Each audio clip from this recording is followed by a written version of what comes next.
सबसे पहला क्वेश्चन है दोस्तों, जब मैक संख्या 1 हो तो ध्वनि को क्या कहा जाता है। मोस्ट इंपॉर्टेंट क्वेश्चन है, मैक्सिमम बार रिपीट भी हुआ है। आपको बताना है कि जब मैक संख्या 1 हो तो ध्वनि को क्या कहा जाता है।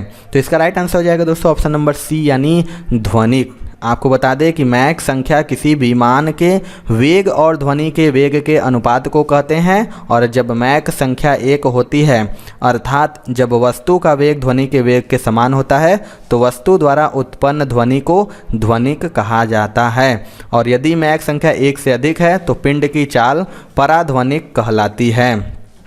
अगला क्वेश्चन देख लेते हैं दोस्तों, ध्वनि किस रूप में यात्रा करती है। मोस्ट इंपॉर्टेंट ये भी क्वेश्चन है, मैक्सिमम बार रिपीट हुआ है। आपको बताना है इनमें से ध्वनि किस रूप में यात्रा करती है। इसका जो राइट आंसर हो जाएगा दोस्तों ऑप्शन नंबर बी हो जाएगा, यानी अनुदैर्ध्य तरंगों के रूप में। आपको बता दें कि वायु में ध्वनि तरंगे सदैव अनुदैर्ध्य होती हैं, और अनुदैर्ध्य तरंगों में माध्यम के कण तरंग के चलने की दिशा के समानांतर कंपन करते हैं, और ये तरंगे ठोस, द्रव तथा गैस तीनों में चलती हैं। अगला क्वेश्चन देखते हैं दोस्तों, स्वर की गुणात्मकता आपको बताना है, इसका राइट आंसर क्या हो जाएगा। जो स्वर होती है उसकी गुणात्मकता कैसी होती है। तो इसका राइट आंसर हो जाएगा दोस्तों ऑप्शन नंबर सी यानी विद्यमान अधिस्वर पर निर्भर करती है। आपको बता दें कि जब किसी भी ध्वनि स्रोत से किसी आवृत्ति का कोई स्वरक उत्पन्न किया जाता है तो इसमें मूल स्वरक के साथ साथ कुछ अधिस्वरक भी उत्पन्न हो जाते हैं, और ध्वनि की गुणता इन अधिस्वरों की संख्या, क्रम तथा आपेक्षिक तीव्रता पर भी निर्भर करती है। यही कारण है कि विभिन्न ध्वनि स्रोतों से उत्पन्न ध्वनियों की गुणवत्ता भिन्न भिन्न होती है। अगला क्वेश्चन देखते हैं, निम्नलिखित में से किसकी ध्वनि का तारत्व अधिक होता है। वेरी वेरी इंपॉर्टेंट ये भी क्वेश्चन है, अब मैक्सिमम बार रिपीट होता है। आपको बताएं जो ध्वनि किसकी ध्वनि का तारत्व अधिक होगा। जो इसका राइट आंसर हो जाएगा दोस्तों ऑप्शन नंबर सी हो जाएगा, यानी मच्छर की भिनभिनाहट। आपको बता दें कि ध्वनि का तारत्व उसकी आवृत्ति पर निर्भर करता है, और अधिक आवृत्ति की ध्वनि का तारत्व अधिक होता है, और मच्छर की भिनभिनाहट का तारत्व दिए गए अन्य विकल्पों की तुलना में अधिक होता है, क्योंकि इसके भिनभिनाहट की आवृत्ति अन्य विकल्पों की आवृत्ति से अधिक होती है। अगला क्वेश्चन देख लेते हैं, जब ध्वनि तरंगे पानी के अंतःपृष्ठीय भाग से अपरिवर्तित होती हैं तो निम्न में से कौन अपरिवर्तित रहता है।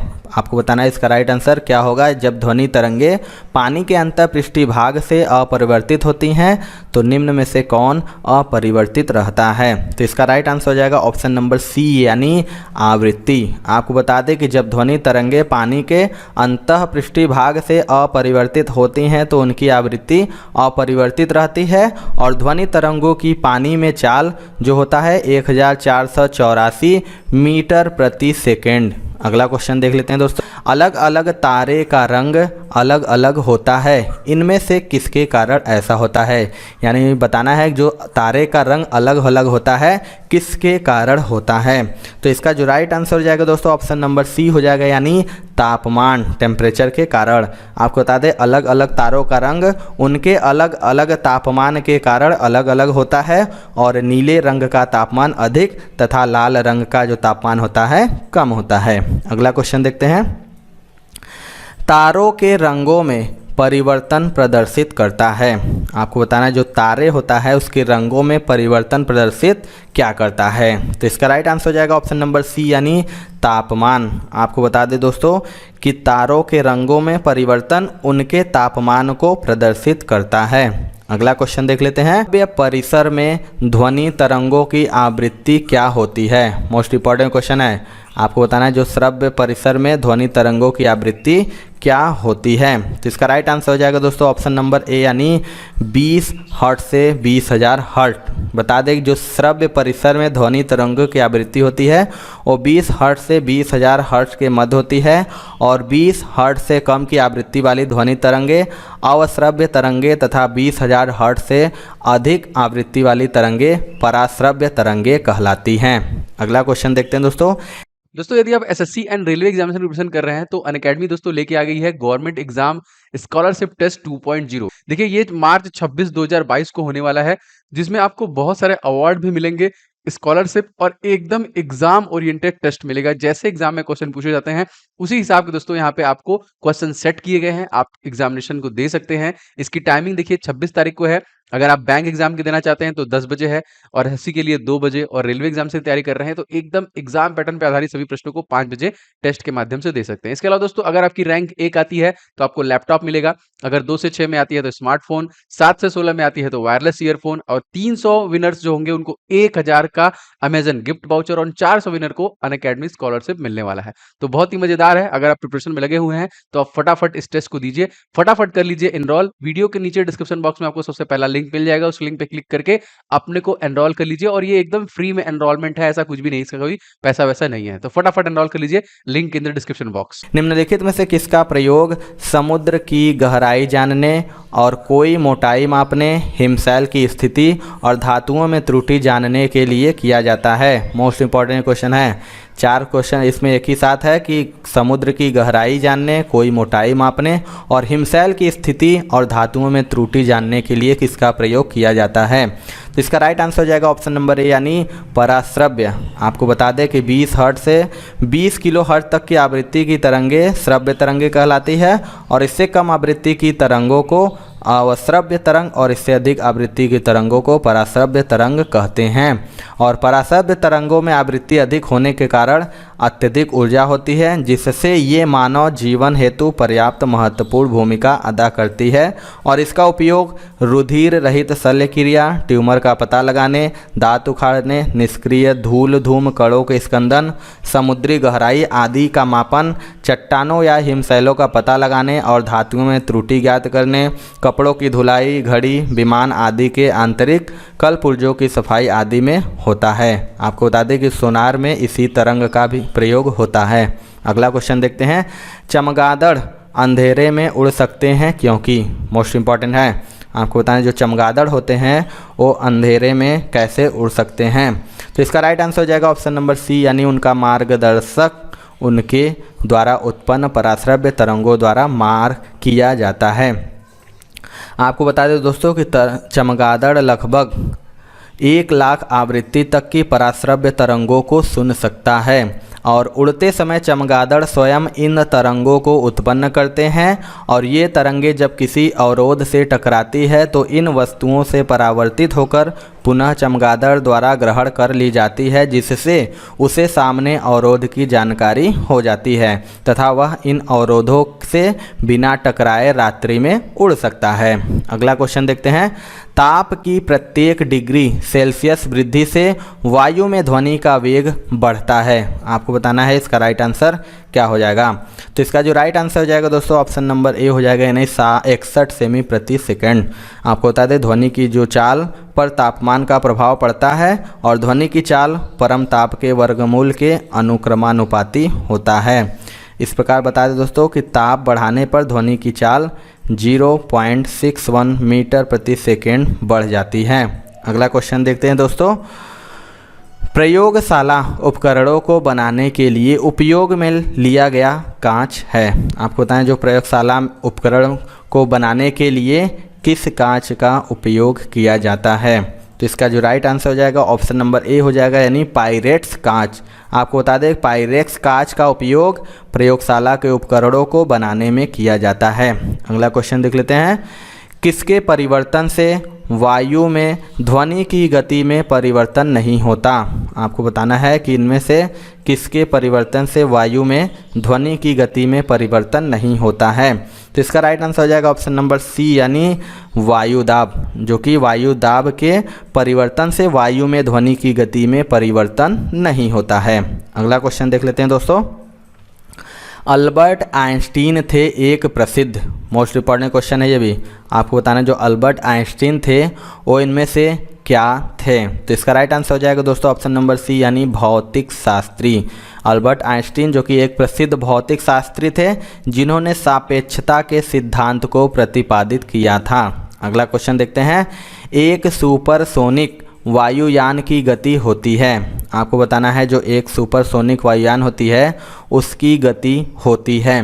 तो इसका राइट आंसर हो जाएगा ऑप्शन नंबर सी, यानी ध्वनि की चाल से अधिक। यानी ऐसे वायुयान जिनकी गति ध्वनि की गति से अधिक होती है उसे सुपरसोनिक वायुयान कहते हैं। और ऐसे वायुयान से उत्पन्न आवाज़ वायुयान से काफ़ी पीछे हो जाते हैं और वायुयान के आगे नहीं सुनाई पड़ती। अगला क्वेश्चन देख लेते हैं, सुपरसोनिक विमान किसको हानि पहुंचाता है? मोस्ट इंपॉर्टेंट ये क्वेश्चन है, आपको बताना है जो सुपरसोनिक विमान होता है वो इनमें से किसको हानि पहुंचाता है? तो इसका राइट आंसर हो जाएगा ऑप्शन नंबर डी यानी ओजोन मंडल। आपको बता दें सुपरसोनिक विमान ओजोन मंडल के समीप अधिक ऊंचाई पर उड़ने वाला विमान है जिसमें अन्य स्थानिक ईंधन जलने से नाइट्रोजन ऑक्साइड उत्सर्जित होता है जो ओजोन मंडल को क्षति पहुंचाता है। अगला क्वेश्चन देखते हैं दोस्तों, पानी के अंदर ध्वनि सुनने का यंत्र कहलाता है। मोस्ट इंपॉर्टेंट क्वेश्चन है, आपको बताना है कि जो पानी के अंदर ध्वनि सुनने का यंत्र क्या कहलाता है? तो इसका राइट आंसर हो जाएगा ऑप्शन नंबर डी यानी हाइड्रोफोन। आपको बता दें कि पानी के अंदर ध्वनि तरंगों को हमारे कान ग्रहण नहीं कर पाते, इसलिए पानी में हमें ध्वनि सुनाई नहीं पड़ती और पानी में ध्वनि सुनने के लिए हाइड्रोफोन नामक यंत्र का उपयोग करना पड़ता है। अगला क्वेश्चन देखते हैं, सोनार मुख्यतः उपयोग किया जाता है। मोस्ट इंपॉर्टेंट ये भी क्वेश्चन है, मैक्सिमम रिपीट हुआ है। आपको बताना है कि जो सोनार होता है वो इनमें से किसके द्वारा उपयोग किया जाता है? तो इसका राइट आंसर हो जाएगा दोस्तों ऑप्शन नंबर डी यानी समुद्री यात्रियों के द्वारा। आपको बता दें सोनार जो कि sound of navigation and ranging इसका फुल फॉर्म है का संक्षिप्त रूप है और यह एक सुदूर संवेदन प्रणाली है जिसके माध्यम से पानी के अंदर विद्यमान ध्वनि तरंगों का पता लगाया जाता है और इसके द्वारा पनडुब्बियों का पता लगाना, समुद्र की गहराई नापना तथा समुद्र तल का मानचित्र बनाना आदि शामिल है। अगला क्वेश्चन देखते हैं दोस्तों, जब ध्वनि तरंगे वायु से पानी की ओर गमन करती हैं तब किस परिमाण में परिवर्तन नहीं होता?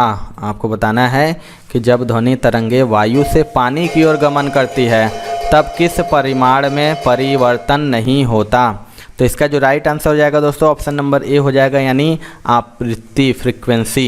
आपको बता दें जब ध्वनि तरंगे एक माध्यम से दूसरे माध्यम में जाती हैं तो उसके आवृत्ति में कोई परिवर्तन नहीं होता परंतु चाल तथा तरंग दैर्ध्य के परिमाण में परिवर्तन होता है और जब ध्वनि तरंगे वायु से पानी की ओर गमन करती हैं तो उसकी आवृत्ति में परिवर्तन नहीं होता है। अगला क्वेश्चन देख लेते हैं दोस्तों, वायुमंडल में प्रकाश के विसरण का कारण है। मोस्ट इंपॉर्टेंट क्वेश्चन है, आपको बताना है जो वायुमंडल होता है उसमें प्रकाश के विसरण का कारण क्या है? तो इसका राइट आंसर हो जाएगा ऑप्शन नंबर बी यानी धूल कण। आपको बता दें कि वायुमंडल में प्रकाश के विसरण का कारण धूल कण है। अगला क्वेश्चन देखते हैं, पराश्रव्य ध्वनि सुनी जा सकती है। 4 ऑप्शन दिए हैं आपको, इनमें से बनाना है कि जो पराश्रव्य ध्वनि होती है वो किसके द्वारा सुनी जा सकती है? तो इसका राइट आंसर हो जाएगा ऑप्शन नंबर ए यानी कुत्तों द्वारा। आपको बता दें कि मनुष्य द्वारा सुनी जाने वाली ध्वनि 20 से 20,000 हर्ट्ज होती है जबकि कुत्ते तथा बिल्लियों द्वारा 30 किलो हर्ट्ज से ऊपर की ध्वनि सुनी जा सकती है।